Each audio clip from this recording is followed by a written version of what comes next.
Hi, I've got your energy stories for the first week of March 2025. And in the first one, the Massachusetts Clean Energy Center, MassCEC, has chosen companies to support a vehicle to everything initiative and is now soliciting expressions of interest from owners of eligible electric vehicles. The pilot will provide a free bidirectional charger to 100 participants in the residential, commercial, and school district sectors. MassCEC identified 11 light-duty vehicle bidirectional capable models currently eligible across 7 brands, as well as 6 electric school bus manufacturers.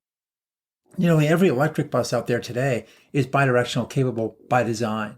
As an example, Bluebird announced in July of 2023 that it was expanding its warranty on its big Type C e-bus with a 190 kilowatt-hour battery system to allow for 360 megawatt-hours of energy throughput, specifically calling out the ability of V to X to provide additional revenue streams and lower owners' operating costs. The consulting group Resource Innovations will manage the Massachusetts endeavor, and Mobility House, which has extensive experience in V2G efforts and EV fleet management, will deliver the vehicle grid integration software. This can't happen fast enough. Per Argonne Labs, who tracks such data, there are nearly 6.5 million electric vehicles in the U.S. Meanwhile, WRI's electric school bus initiative shows 14,000 electric school buses either committed or delivered, involving over 1,500 school districts or fleet operators. 800 school districts already have e-buses on the road. Leasing company Zoom and California's Oakland Public School District have one of the best and most interesting programs integrating 74 buses, delivering 2.1 gigawatt hours annually in a V2G program. So we know it can be done. The trick here will be to design this program to ensure we don't do what it seems we humans often do, which is pilot something to death and never see it truly take wing. Here's hoping. Sticking with electric transportation, it appears Mercedes-Benz is making real progress in the race to commercialize solid-state battery tech in vehicles. The company reports it has installed a solid-state battery pack with cells from U.S. company Factorial Energy into a modified EQS sedan starting road trials last month. This solid-state chemistry offers up to 25% increased range relative to a battery with the same weight and size, with an anticipated overall range of 620 plus miles in this configuration. Well, the rapid, unanticipated, and somewhat erratic moves within the Trump administration are hitting the electric sector in multiple ways, from layoffs within the DOE and Bonneville Power to implementations of tariffs from Canada and Mexico starting today. This is about fentanyl? Canadian electricity imports will see a 10% levy. New England and New York grid operators aren't quite sure what this means for them, but in order to be ready, each filed tariffs with the Federal Energy Regulatory Commission last week. ISO New England and New York ISO said they don't think it's their job to collect these duties, but they need to understand their responsibilities.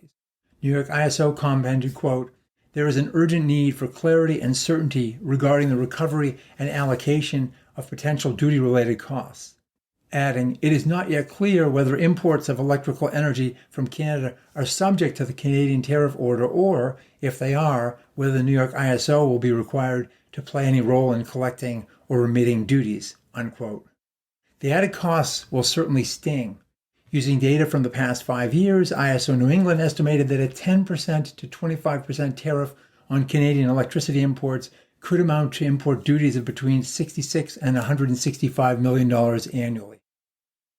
And finally, speaking of uncertainties and layoffs, I think it's worth mentioning that cutting basic government-funded research, whether in health, energy, or the other sciences, risks impoverishing this country in the future. I, for one, use DOE sources on a daily basis, and I've seen 404s cropping up on my screen when searching for reports recently. It's things I could access just a few days ago. Let's look at a few use cases of where federal government-funded research has benefited our economy. Here's a big one. Whether you like it or not, and there's much to be concerned about it from a climate perspective, fracking is a wholly U.S. invention.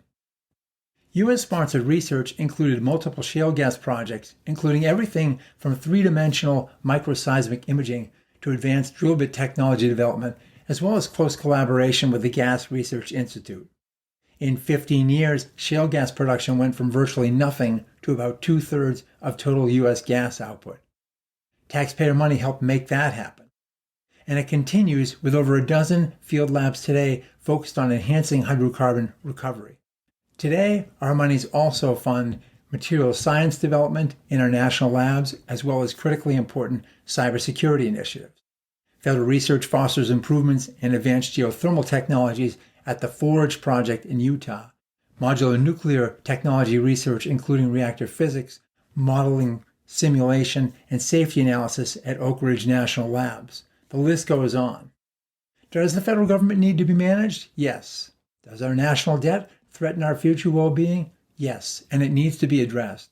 But the chainsaw approach is short-sighted and counterproductive in a world made up of interconnected systems of systems. You have to develop an understanding of what you're cutting and the likely repercussions. And the current approach reminds me of nothing more than somebody at a rapid weight loss clinic using a chainsaw to speedily shed 15 pounds. Yes, you can cut your arm off and claim a successful weight loss reduction, but no good will come of it.